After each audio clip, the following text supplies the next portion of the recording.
সম্মানিত সভাপতি সাহেব, হুসেন মোহাম্মদ সেলিম ভালো করে লেখাপড়া করে নাই। সে বুঝতে পারে নাই নোয়াখালীতে ঘাঁটি জমাইছে। এই বউকা বুঝে নাই যে বৃহত্তম নোয়াখালীতে একটা বাজার আছে, ওই বাজারের নাম ওলামা বাজার।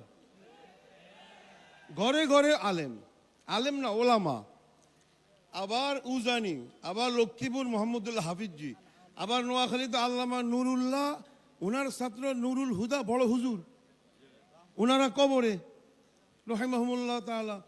এই সমস্ত ওনাদের ছাত্র আলেম ওলামা মুতাআল্লিকিন মুহিব্বিন একসাথে মিছিল নিয়ে সেলিমের হেড অফিসে গেলে হেড অফিস দাফন হয়ে যাবে। আর যদি সকালবেলা একসাথে পেশাব করে গঙ্গায় ভেসে যাইব। দাওয়াত দিতেছি, সেলিম ভাই তুমি তওবা করো, মধুপুরের বিশ্ব হুজুরের হাতে, মহিবুল্লাহ বাবুনগর সাহেব হুজুরের হাতে। সরকারকে বলবো, সরকার প্রধান সাহেব নিষিদ্ধ ঘোষণা করুন।